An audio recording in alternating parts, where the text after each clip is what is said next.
Iniciamos un nuevo año algunas semanas atrás y con un nuevo año vienen nuevos desafíos y el desafío que tiene nuestra iglesia y es algo que Dios ha puesto en el corazón de distintos líderes de nuestra iglesia a través de los años, es que estamos apasionados por enseñarle a la gente cómo ser discípulos de Jesús.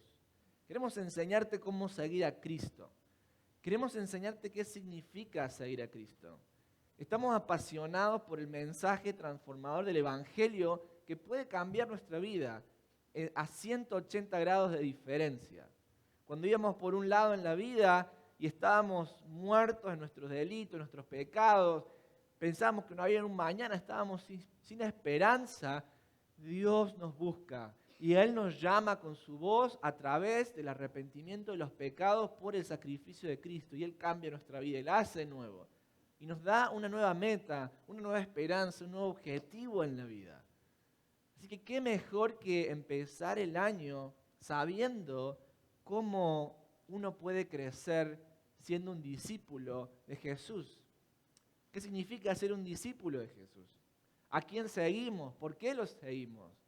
¿Cuál es el reino al cual Dios nos llama? Todas preguntas que vamos a ir descubriendo a lo largo del año. ¿Y por qué hacemos esto? Bueno, justamente porque queremos seguir las enseñanzas de Jesús. Si estás aquí en el día de hoy y quizás vienes por primera vez y te han invitado y no conoces nada, no te preocupes, la persona que tienes al lado no te va a morder. Somos un poquito raros, pero no somos tan raros. Pero lo que queremos enseñarte aquí y lo que enseñamos todos los domingos es cómo seguir las enseñanzas de nuestro Señor Jesucristo. Esa es la misión de nuestra iglesia. Y domingos atrás iniciamos una serie de sermones que tienen que ver cómo crecer siendo un discípulo. Y para ello, la primera pregunta que tenemos que hacernos cuando vamos a seguir a alguien es quién es esa persona, ¿verdad? Tú no seguirías a nadie en Instagram que no conoces. No seguirías a nadie en Facebook o en las redes sociales que tú no conoces. No sé, si usted me dice a mí, no sé, sigan este atleta o siga este cantante. Bueno, primero me tienes que decir cómo se llama, después me tienes que decir quién es y tengo que conocer más o menos esa persona antes de poder seguirla. Bueno, lo mismo pasa con nosotros los cristianos. Antes de seguir a Jesús, tenemos que saber bien a quién estamos siguiendo. Me pasó cuando tuve mi primer automóvil, que estaba con Tami, era mi novia, y yo estaba tan feliz de tener mi automóvil. Cuando uno tiene como dicen ustedes, su carro. Y tenía mi automóvil, y estaba tan orgulloso de eso, y Tami estaba ahí conmigo, entonces tenía el automóvil, tenía la novia, mi vida era perfecta, como un joven, me sentía a lo grande, y tengo este amigo que es bien gracioso, y me jugó una broma. Entonces teníamos que ir de un destino hacia el otro, de un punto de partida hacia el destino, a la casa de otro amigo. Yo no me acuerdo bien a dónde teníamos que ir, pero yo estaba muy orgulloso de que tenía mi automóvil, que tenía mi novia. Entonces yo no sabía dónde íbamos y mi amigo me dice, no te preocupes, solo sígueme a mí. Yo voy a ir adelante de mi carro, por donde yo vaya, tú me tienes que hacer, tú sígueme. Ok, perfecto, dije yo, confía en mi amigo. La cuestión es que mi amigo arranca con su automóvil y hace 1, 2, 3 cuadras, gira a la derecha, yo giro a la derecha. Hace 3 cuadras más hacia el sur, vuelve a girar a la derecha, yo giro a la derecha. Hace 2 o 3 cuadras más hacia el oeste y gira a la derecha. Por lo tanto, yo, como no sabía dónde iba, giro a la derecha. Hace 3, 4 cuadras más hacia el norte y gira a la derecha. En un punto, me empecé a dar cuenta que estábamos dando vueltas en círculos. Y mi novia, que ahora es mi esposa, también me dice, ¿pero tú sabes a dónde vamos? No, yo no sé.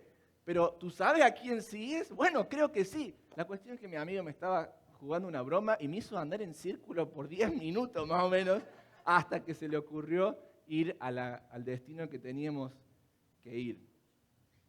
¿Saben que a veces nos pasa en nuestra vida que andamos en círculos y repetimos historias que dijimos, esta historia no la voy a repetir nunca más? ¿Saben por qué? porque no sabemos a quién estamos siguiendo. Decimos, bueno, si realmente tomo este trabajo y cambio de trabajo y voy a este trabajo, mi vida va a ser mejor, no voy a tener la presión que tengo acá de mis compañeros, voy a tener una mejor paga, y te cambias de trabajo y vas, pero tu vida sigue andando en un mismo círculo. Los problemas no se fueron, los problemas con tu familia no se fueron, tus inseguridades no se fueron, tus ansiedades no se fueron. Sí, ahora tienes más dinero en el banco, pero sigues tan ansioso como antes. Y no importa qué trabajo cambies, te sigues sintiendo que vas dando tu vida, vas dando una vuelta en un gran círculo. Otros dicen, bueno, si tengo un tiempo para recrearme y empiezo tomando y tomo y me olvido de mis problemas, entonces así tomando o fumando algo, entonces así me voy a sentir mejor. Y pruebas la bebida, pruebas el alcohol y el alcohol no funciona y después pruebas un cigarro y después pruebas otro y otro tipo de droga. Pero al final de cuentas, tu vida sigue dando en círculos, no importa qué pruebes. ¿Alguna vez te has sentido así?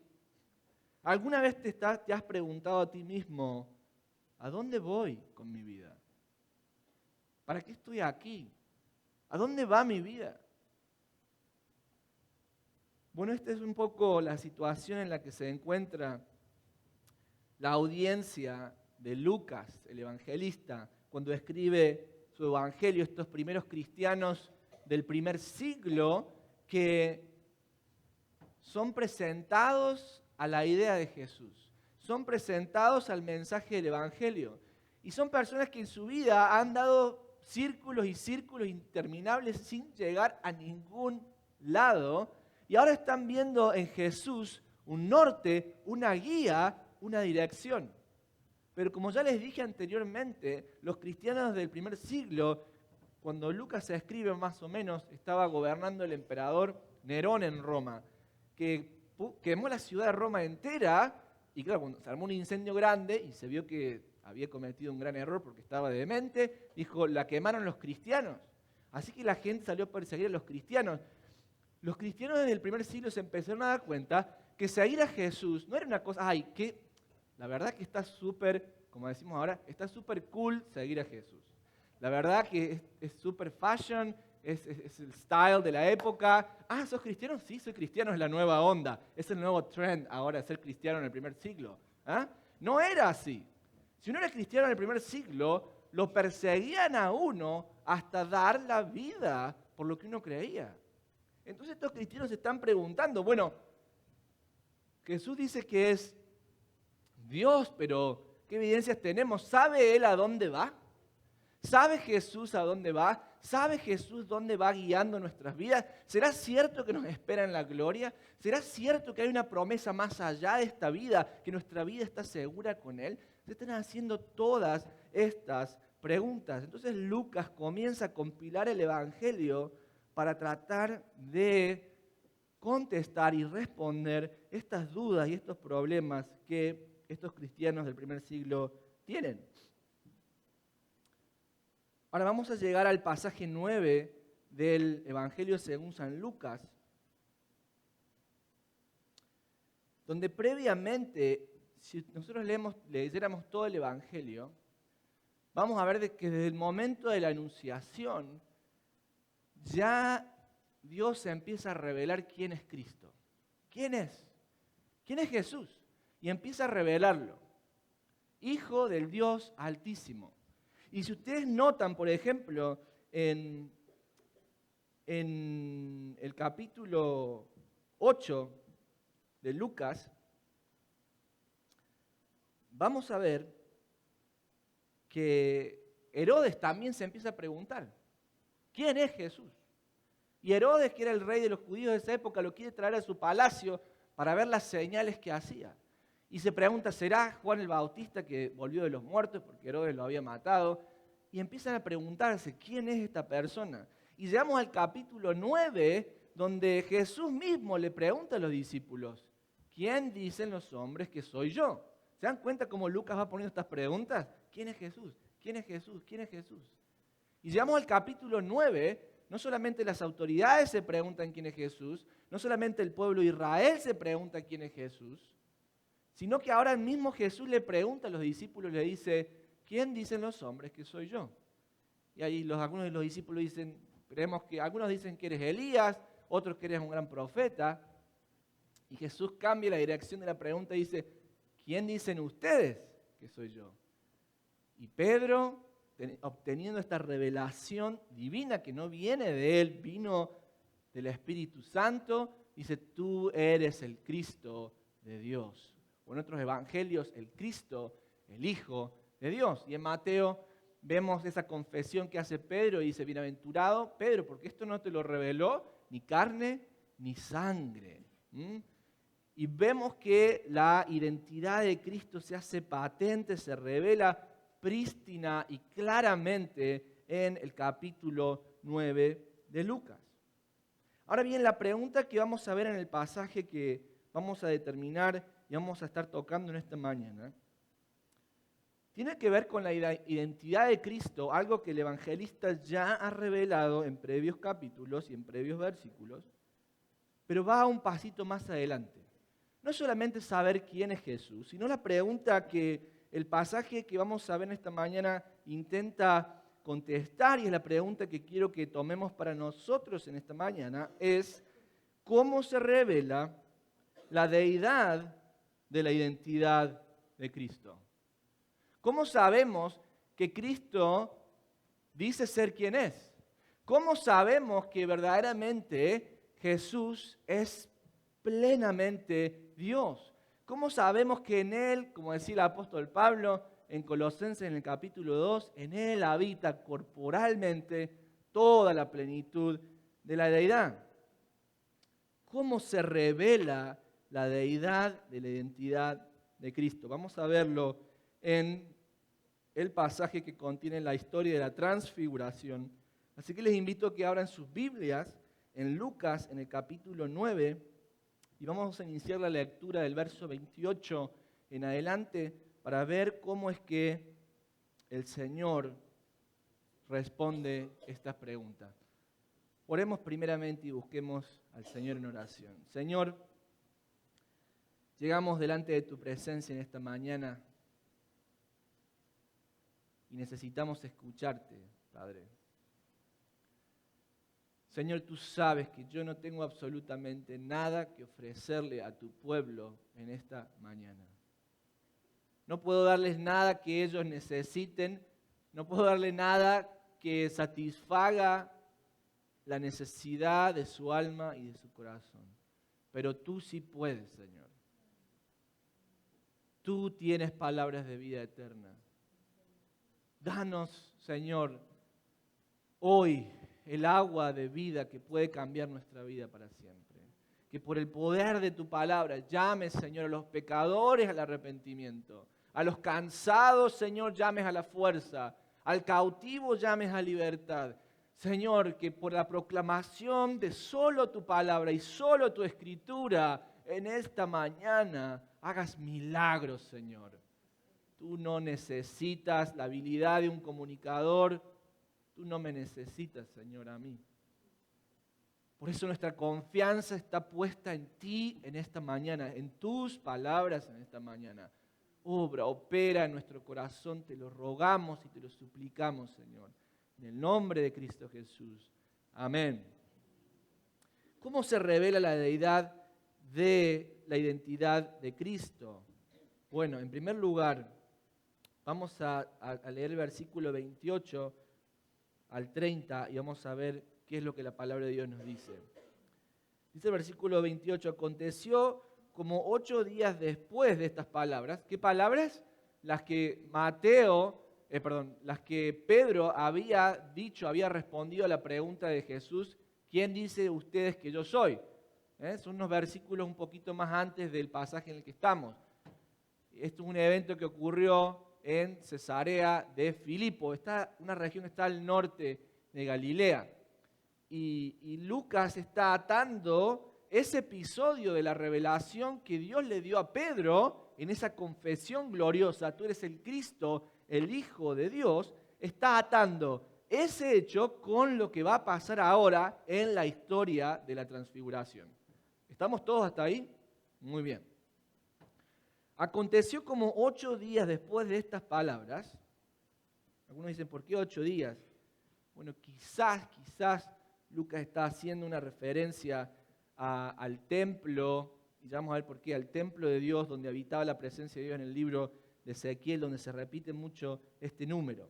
Pero es un quizás. Aconteció como 8 días después de estas palabras, que Jesús tomó a Pedro, a Juan y a Jacobo. Fíjense que no los toma a los 12, solamente elige de los 12 a 3. Jesús tenía muchos discípulos en esa época. De tantos que tenía 12 en los cuales él había elegido personalmente para hacer su ministerio. Y de esos 12, ahora elige solamente a 3.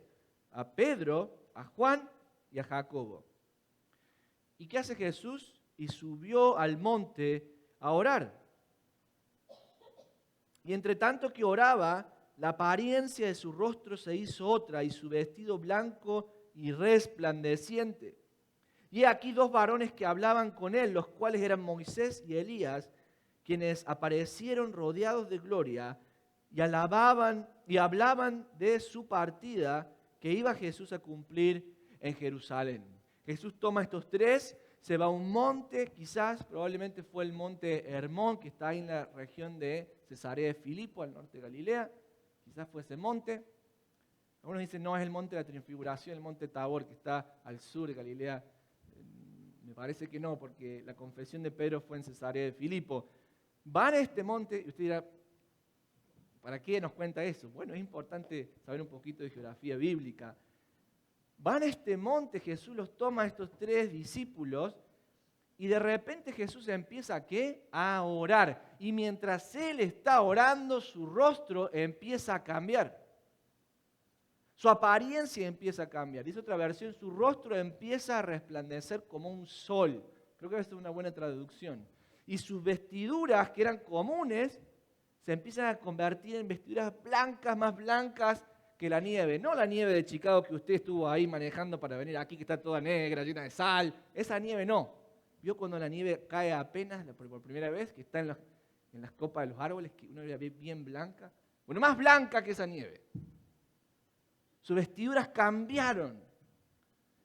Y en ese momento, 2 personas bajan a ese mismo instante. Elías y Moisés, 2 grandes figuras del Antiguo Testamento y siervos de Dios. ¿Cómo se revela la deidad de la identidad de Cristo? Bueno, en primer lugar, la divinidad de Cristo o la deidad de Cristo se revela en el resplandor de su gloria. Se lo digo de nuevo, la divinidad de Cristo se revela en el resplandor de su gloria. Jesús toma a estos 3, sube al monte. ¿Por qué al monte? Bueno, porque el monte en la literatura del Antiguo Testamento e incluso en el Evangelio de Lucas, vamos a ver que grandes cosas pasan cuando Jesús está orando en el monte. Y es como un eco, una suerte de imagen de lo que había pasado en el Antiguo Testamento. ¿Dónde fue que Moisés recibió las tablas de la ley? En un monte, en el monte Sinaí. ¿Dónde es que Elías recibe la palabra de Dios para darle al pueblo en medio de su conflicto en la persecución que él tenía con Jezabel? En un monte también. Así que la idea del monte está atada a estas revelaciones donde Dios va a revelar algo importante. Es cuando usted va a esas fiestas de, ¿cómo le dicen? Gender Reveal Party. De revelación, si es un niño o una niña. ¿Qué va a pasar en ese momento? Usted sabe que algo grande va a pasar. Se va a revelar algo grande. Si es niño o si es niña. Bueno, algo así pasa aquí en el monte. En el monte es donde Dios va a revelar algo muy importante que avanza la revelación progresiva de Dios en la historia del hombre. Y casualmente, no digo casualmente, qué hermoso ver que nuestro Señor Jesús encuentra esta revelación como orando. ¿Acaso Dios no es poderoso? Sí. ¿Tiene necesidad Jesús de orar?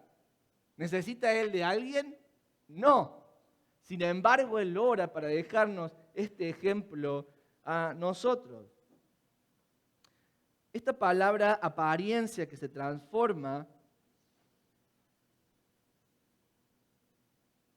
¿Saben qué está haciendo referencia? Hace referencia a Éxodo, el capítulo 26, el verso 30. El Antiguo Testamento también está escrito en griego, se llama la Septuaginta, y utilizan la misma palabra, apariencia.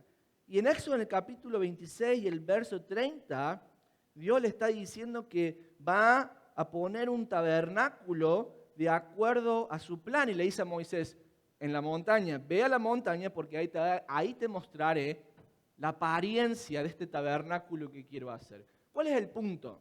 El punto es que cuando Jesús está en el monte y dice que su apariencia se transforma, lo que Dios nos está diciendo en ese aspecto es que ahora la presencia de Dios que antes moraba en el tabernáculo, en el Antiguo Testamento, ahora está morando plenamente, no ya en un templo hecho de manos de hombre, como en el Antiguo Testamento, sino en quién ahora, en la persona de Cristo Jesús.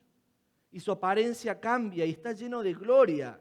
Aparecen Moisés y Elías en la escena, que son dos profetas por excelencia. Dos profetas que habían anticipado. Moisés es un profeta, claro que sí. Gran profeta. En Deuteronomio, en el capítulo 18, Moisés le está dando la ley al pueblo y dice, se va a levantar en los postreros días un profeta mayor que yo. Mayor que todos. A él oíd. A él oíd. Y en Elías vemos también que Elías es un profeta que marca el cambio de las eras, el cambio de las edades.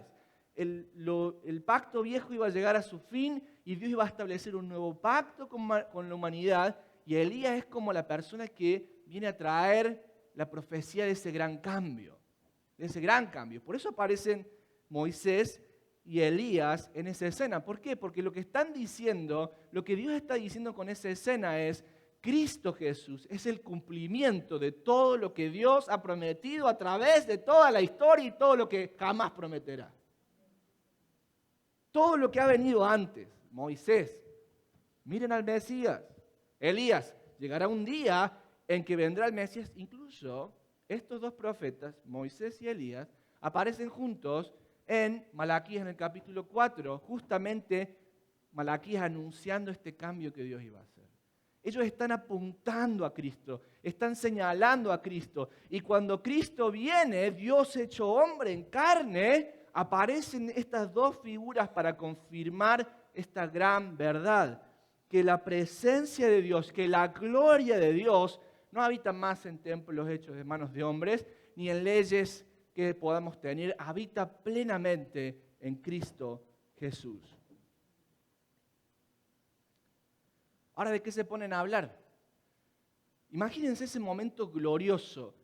Cristo, que caminaba con las sandalias que se le ensuciaban, con su vestido que se le llenaba de polvo en el camino, tiene vestiduras resplandecientes más blancas que la nieve. Su rostro está brillando con la fuerza de 1000 soles.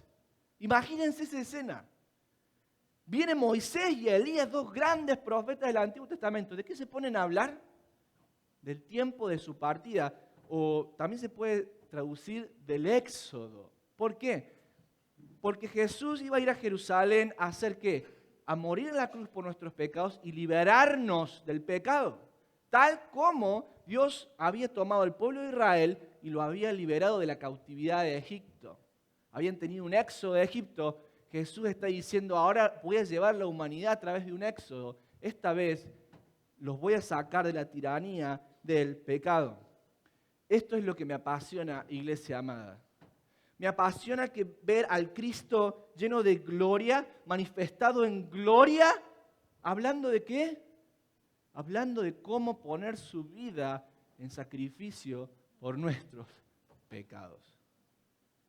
¿Alguna vez usted vio la foto portentosa de un rey diciendo, ¿cómo voy a yo dejar mi gloria para salir a morir por mi pueblo? No. Nosotros los seres humanos entendemos que la gloria es algo que tenemos y es solamente para nosotros y sirve a nuestros propios propósitos nada más. Pero Cristo está poniendo su gloria, su divinidad, para cumplir con el plan de salvación.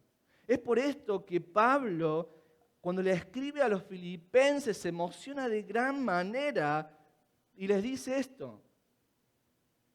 que el Señor Jesús, el cual siendo forma de Dios, que era Dios mismo, ¿qué hizo?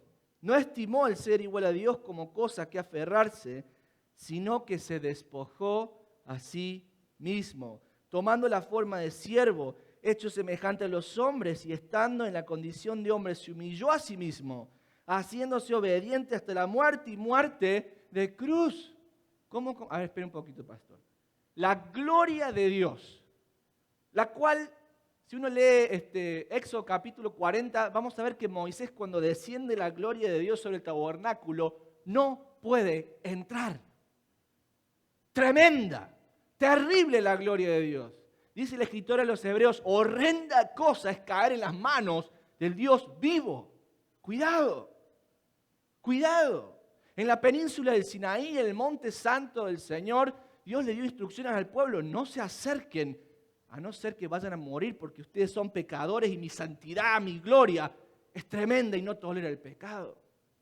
¿Cómo puede ser que este Dios tan glorioso haya pensado un plan donde Él mismo, en la persona de Cristo, iba a despojarse de esa gloria, iba a tomar forma de hombre, nacer como un bebé indefenso a través del nacimiento virginal de la Virgen María, iba a caminar por este mundo? ¿Cómo es posible que ese Dios no solamente se hiciera hombre, sino que se convirtiera en nuestro siervo? Pero no solamente eso, sino que fuera a morir en la cruz por mis pecados. Escúcheme esto, no son los pecados de Él, porque Cristo no pecó nunca, son tus pecados, son mis pecados por el cual el Rey de la Gloria deja la gloria y da su vida como si fuera un criminal. ¿Para qué? Para satisfacer la justicia de Dios. Por lo tanto, dice Pablo en Filipenses 2, por lo tanto, ¿qué pasó? Dios le levantó de los muertos y le dio un nombre que es por sobre todo nombre, para que en el nombre de Cristo se doble toda rodilla, las que están en los cielos como en la tierra y debajo de la tierra, y toda lengua confiese que ¿qué? Que Cristo es el Señor. Cristo es el Señor. ¿Qué mejor noticia vas a escuchar en este mundo que este amor tan grande que Dios nos ha mostrado? Creo que a veces no valoramos el Dios que tenemos. No lo valoramos. No valoramos la gloria de Dios. Miren, para que lo entendamos todos, cuando era un estudiante de Derecho y recién un primer graduado de la universidad, empecé a trabajar con una persona que es mi amigo y será mi amigo hasta el día que se muera, mi mentor, y se llamaba Rodolfo, y se llama, ya lo maté, pobre, no lo maté, está vivo, se llama Rodolfo Arico, un hombre ya de edad, de su cabello blanco, de la sabiduría de los años. Y bueno, yo entré a trabajar en este estudio jurídico, en este bufete de abogados, y trabajaba con él. Y yo lo trataba como si fuera, nos empezamos a querer mucho y compartíamos muchas cosas juntas. Entonces lo empecé a tratar como si fuera un amigo más. Y él correspondía ese cariño y correspondía ese amor. Ahora, ¿qué me pasó? Él a veces hablaba y yo decía, la verdad que no sabe nada. Yo recién salgo de la universidad, eso no es lo que el profesor dijo en la universidad. Yo creía que sabía más que él, qué equivocado estaba, ¿no? Y lo miro para atrás. Pero claro, teníamos tanta confianza que a veces él me decía cosas y yo no lo escuchaba. ¿Saben qué empezó a pasar? Empezamos a salir juntos a audiencias, a conferencias, a dar clases. Y cuando yo veía cómo lo saludaban las otras personas, entonces me empecé a dar cuenta quién era Rodolfo. Íbamos a una audiencia, el juez venía y lo saludaba. ¿Cómo le va, doctor Aricó? ¿Cómo está? Me empecé a dar cuenta que él era un catedrático, que otras personas lo citaban en sus estudios. Me empecé a dar cuenta que la gente lo trataba con un sumo respeto. Ahora, ¿cuál era el problema? Para mí era Rodolfo, el de todos los días. Yo no estaba consciente de la persona que tenía al lado. Y a veces nos pasa eso con nuestro Señor Jesucristo. Bueno, sí, Cristo perdona mis pecados. Sí, Jesús está conmigo todos los días hasta el fin del mundo. Sí, pero ¿sabes qué? Cristo está lleno de la gloria de Dios. Y a veces nosotros no nos damos cuenta de esto. ¿Cómo en realidad uno puede estar al contacto de la gloria de Dios? No hay otra forma que a través del camino de discipulado. Miren, si yo no caminaba con Rodolfo y no iba a las audiencias con él y no iba a dar clases con él, jamás hubiera sabido quién era él. Lo mismo pasa con Jesús en este texto. Digamos que Pedro y Juan hubieran dicho, ¿sabe qué, Jesús? Estamos cansados, hicimos ministerio todo el día. ¿Me quieren llevar ahí a la montaña a orar? No. Hace mucho frío ahí en la montaña. Mejor me quedo acá calentito, en la casa. ¿Qué le hubiera pasado a Pedro, a Juan y a Jacobo si hubieran perdido la manifestación de la gloria de Dios? ¿Cómo es que Dios manifestó su gloria en el contexto de discipulado? Por eso versículos atrás, en esa confesión que da Pedro, Jesús le dice, si alguno quiere ser mi discípulo, niéguese a sí mismo y tome su cruz y sígame. No puedes ver la gloria de Dios si no estás dispuesto a seguir a Cristo. Y estamos hoy acostumbrados a preguntarnos todo el tiempo, ¿por qué no veo la gloria de Dios en mi vida? ¿Por qué no veo esa manifestación, esa epifanía gloriosa de Dios en mi vida? No puedes ver la gloria de Dios fuera de una vida de discipulado. No puedes vivir y no puedes ver la gloria de Dios sin una vida de oración. No puedo ver la gloria de Dios sin seguir al Señor a los lugares donde Él me quiere enviar. A veces decimos, Señor, ¿dónde estás? Señor, muéstrame tu poder, ¿qué pasa con tu poder? Y el Señor nos dice, es que yo estoy allá y tú estás aquí. ¿Cómo vas a ver mi gloria si no subes al monte conmigo? Cada domingo que venimos y nos juntamos aquí en esta honorable y santa asamblea, no venimos aquí a buscar llenarnos nosotros mismos, y a buscar una experiencia trascendental. Venimos aquí a adorar y servir la gloria de Dios. Y es un monte, porque cada vez que estamos en casa pasan 1000 cosas para que no subamos a este monte santo. Que el frío, que se pincha un neumático, se va el neumático, el aire, la niña está llorando, no se deja poner la ropa a la niña, me ha pasado. Siempre pasa algo. Es que el camino que Dios pone es un camino donde va a haber obstáculos y adversidad porque vamos en contra de la cultura. ¿Estás viendo la gloria de Dios? Si no estás viendo la gloria de Dios, tienes que preguntarte, ¿estoy siguiendo el camino de discipulado? Ahora la clave para ser un discípulo es la fe. Fíjense que versículos anteriores aparece Herodes, que Lucas lo pone para mostrar un contraste con los discípulos. Herodes dice, traigan a Jesús que yo quiero ver lo que él hace. Herodes no quiere escuchar, Herodes quiere ver. Y pasa lo mismo al final del Evangelio, cuando se lo traen a Jesús esposado antes de la hora de su pasión. A ver, ¿qué puedes hacer, Jesús? A ver, Jesús, haga algo para ver si yo puedo creer. ¿Sabes qué? Si tú quieres ver los milagros y el poder de Dios y quieres tratar a Dios como si Él fuera tu sirviente, pues nunca lo vas a ver. ¿Sabes por qué? Porque Él no es tu sirviente. Dios no es el genio de una lámpara que tú frotas para que venga y te saque de los problemas cada vez que estás mal. Ay, no, Dios, ¿qué hago ahora? Ahora lo buscas. Y lo buscas como el genio de una lámpara. ¡Sálvame, Dios! Y a veces Dios en su misericordia te salva. ¿Te salvo? ¿Qué haces tú? Sigues tu vida como si nada. Si quieres ser un discípulo, deja de exigirle y demandarle a Dios que muestre su poder y empieza a poner tu fe en Él. No se puede tener una relación con Dios por vista. Yo quiero que Dios primero haga y después vamos a ver. No, pon tu fe en Él. Por eso Jesús dice, no el que ve, el que oye mis palabras. Cuando salió Jesús de la escena del bautismo, se abrió en los cielos y una voz dijo, este es mi Hijo amado. ¿Qué dijo? ¿Vean lo que Él hace? No, a Él oíd. A Él oíd. Avancemos. Dijimos, en primer lugar, la divinidad de Cristo se revela en el resplandor de su gloria. En segundo lugar, la divinidad de Cristo se revela en la supremacía de su carácter. Versículo 32.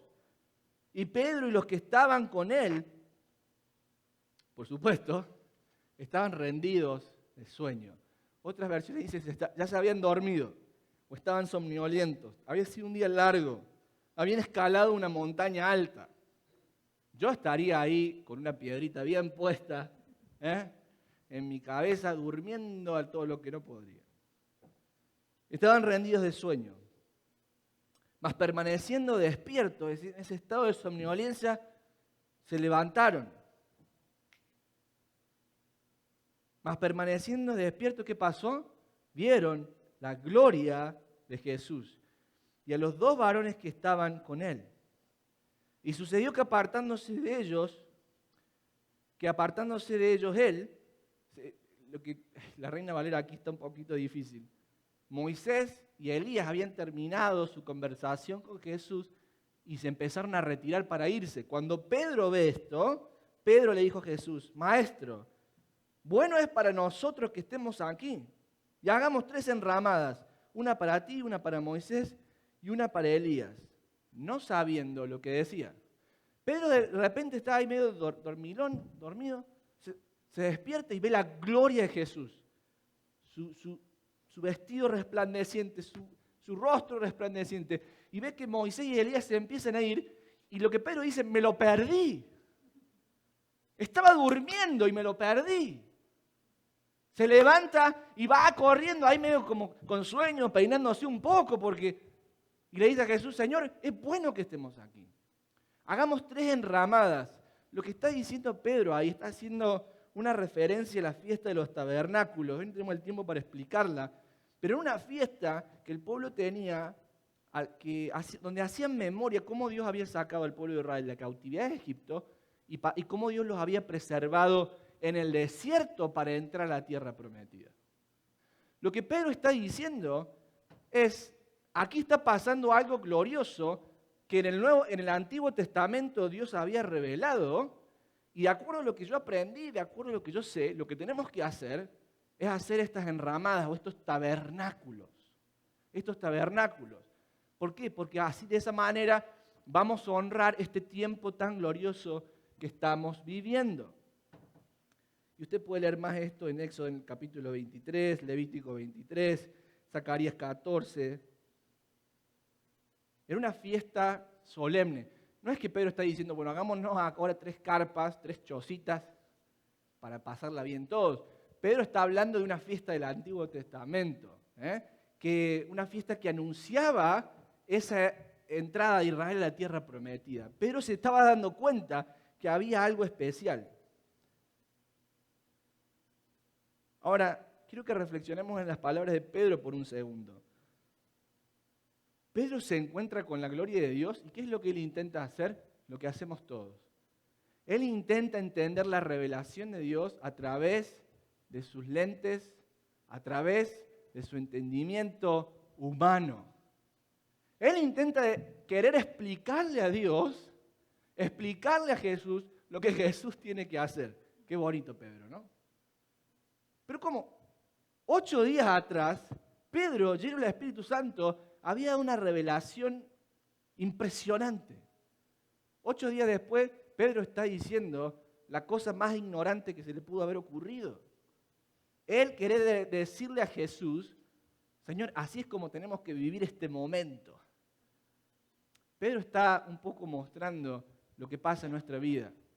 A veces tenemos grandes experiencias con Dios, grandes victorias espirituales. 8 días después, parece como si nunca lo hubiéramos conocido. ¿Qué nos demuestra eso? Nuestra fragilidad, nuestra debilidad como seres humanos. Ahora, el punto de este pasaje, en este texto, es que la divinidad de Cristo se revela en la supremacía de su carácter. ¿Por qué digo esto? Pedro quería hacer 3 tabernáculos, 3 enramadas. Pedro, de alguna manera, pensaba: bueno, Moisés es un gran personaje. Elías es un gran personaje y el Mesías es otro gran personaje, otro más. Por eso dice: vamos a hacerle 3.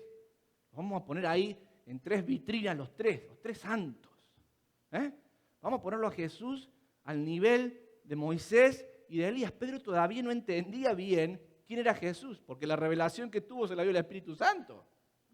Por eso es que Pedro no sabía lo que decía. Lo que nos está diciendo este punto es que la supremacía de Cristo es sin comparación. Jesucristo es exclusivo. Jesucristo no se compara con nadie. Al lado de Él no está absolutamente nadie. Como decimos nosotros, nadie le puede llegar, ni siquiera a los tobillos. Por eso, ¿cómo va a poner ahí Pedro 3 grutas o 3 enramadas, 3 tabernáculos para ponerlo al mismo nivel? Por supuesto que no están al mismo nivel. Cristo es Dios hecho hombre. ¿Y qué nos dice esto a nosotros? Nos dice que la identidad de Cristo no solamente se revela en su gloria, sino en su supremacía, la supremacía de quién es Él. ¿Y por qué es importante para nosotros? ¿Sabes por qué es importante? Porque si todavía le sigues orando a los santos, no has entendido quién es Cristo. Porque si todavía le sigues orando a la Virgen María, todavía no has entendido quién es Cristo. Cristo no está al lado de la Virgen, Cristo no está al lado de los santos. No quiero ofenderte en esta mañana, pero te quiero mostrar la verdad del texto de la palabra de Dios. No me lo estoy inventando, lo estás escuchando de la misma boca del Señor. ¿No has entendido quién es Cristo? Si todavía la telenovela de las 5 está al mismo nivel que hacer tu devocional y pasar tu tiempo de intimidad para buscar la gloria de Dios, todavía no estás entendiendo acabadamente quién es Cristo. Cristo no puede tener competencia con nada ni nadie en tu vida.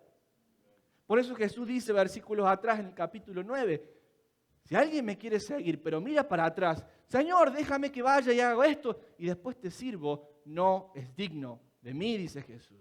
Porque Él es el Dios majestuoso, el Dios eterno de los siglos. ¿Cómo va a tener competencia? ¿Cómo? ¿Cómo? ¿En qué momento hemos reducido la majestad del Dios viviente a una cosa tan normal y común como algo que puedes comprar? ¿En qué momento caímos en ese pecado? Iglesia, despertemos. Como despertó el apóstol Pedro, despierta tú que duermes y te alumbrará ¿quién? Cristo. Te alumbrará Cristo. Su gloria descenderá. Su poder hará milagros en tu vida. Pero tienes que reconocer que no hay nada ni nadie que se le pueda poner al lado. Cristo tiene que ser el Señor de tu vida. Por eso cuando Él dice algo, tú lo tienes que hacer. Pero no va de acuerdo a lo que yo pienso. ¿Quieres ver la gloria de Dios? Sigue al unigénito Hijo de Dios. Y haz lo que Él dice. Se terminó. Punto. Se terminó. No hay más. Pastor, no se enoje. No estoy enojado. Pero estoy, en inglés dicen, I'm at a loss. No sé cómo poder transmitirte la grandeza de este Cristo tan grande. Cuando yo pienso en mis pecados y veo la gloria de este Dios tan grande, no puedo entender cómo fue que me mirara, me salvara, querido, querida. Cuando miro mi pecado, cada vez que camino más cerca de Dios, aborrezco más a aquello que hice en mi pasado. Más. Y no puedo entender la gracia de Dios infinita que me perdonó, me transformó. Pero tienes que entender el carácter supremo de Cristo. En tu vida no puede haber discipulado si no entiendes el carácter supremo de Cristo en tu vida.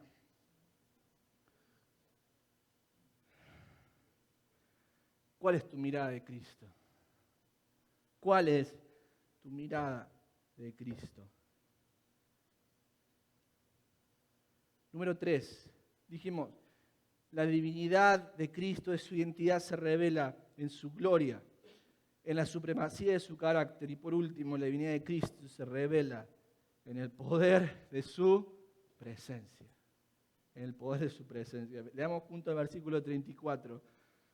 Mientras él decía esto, Pedro le estaba hablando a Jesús, le estaba diciendo cuál era su teología del fin del mundo y de la nueva era que Dios traía. Mientras Pedro hablaba, vino una nube que los cubrió. Esta nube es una referencia a la nube que inundó el tabernáculo en Éxodo en el capítulo 40. La misma presencia de Dios descendiendo. ¿Qué es la presencia? La presencia es eso que cuando uno está en la casa y de repente los hijos abren la puerta y entran, ¿qué pasa con la casa? Se llena de vida, ¿no? Está bien tranquilito, bien silencioso todo. Y uno siempre se queja, ¿cuándo será que voy a tener un tiempo para mí, para estar solo? Y uno tiene ese tiempo solo como padre, ¿y qué pasa? La casa está tan sola, ¿ah? ¿Dónde está? Y está todo tan silencioso, uno se empieza como a deprimir. ¿Hasta qué pasa? Uno escucha la puerta que se abre y esa risita de sus hijos, o los pasos ingenuos de su hijo entrando, ¿y qué pasa? ¿Qué le pasa al corazón de uno? Vuelve la vida. ¿Eh? ¿Qué es la presencia? La presencia es ese momento donde estás pensando que no tienes a nada ni nadie y de repente ese amigo tuyo te llama y te dice, aquí estoy. ¿Qué nos pasa a nosotros? Encontramos que hay alguien. La nube que rodeó el tabernáculo en el Antiguo Testamento, en Éxodo 40, nos está manifestando que hay alguien, y alguien que es poderoso. A tal punto que Moisés en ese episodio no puede ni siquiera acercarse al tabernáculo, porque la presencia de Dios estaba ahí.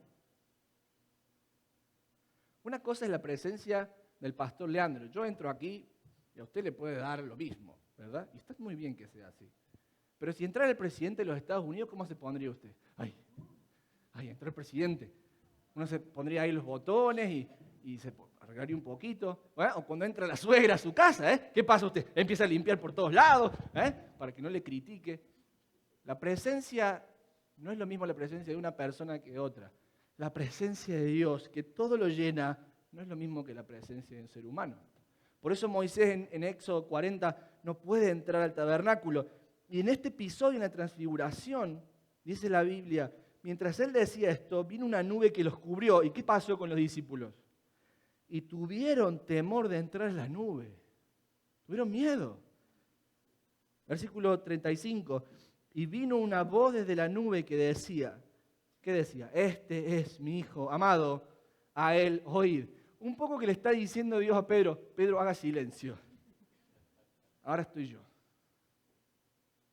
Cállese un poquito. Este es mi Hijo amado. A él oíd, Pedro. No a tus propias ideas, Pedro. A él oíd. A él oíd.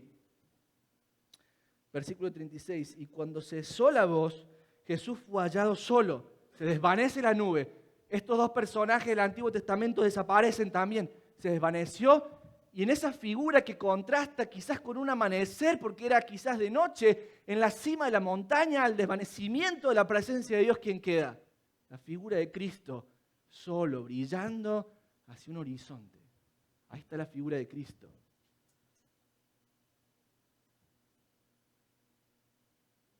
Y cuando cesó la voz, Jesús fue hallado solo, y ellos callaron. Y por aquellos días no dijeron nada a nadie lo que habían visto. ¿Sabes qué? Pasa una cosa en la vida. Generalmente las cosas importantes, la sabiduría importante, no la vas a encontrar ni en YouTube, no la vas a encontrar en los comentarios que hacen tus amigos o tus familiares en Facebook, porque cuando uno hace público todas las cosas y habla, dice el proverbio, el que habla mucho, peca mucho. ¿Eh? ¿Qué les pasa a los discípulos? Encontraron la sabiduría de Dios personificada en Cristo y quisieron, callaron. ¿Dónde estás buscando sabiduría para tu vida? No, estoy siguiendo a esta persona, a esta celebridad en Instagram porque ahí no vas a encontrar la sabiduría.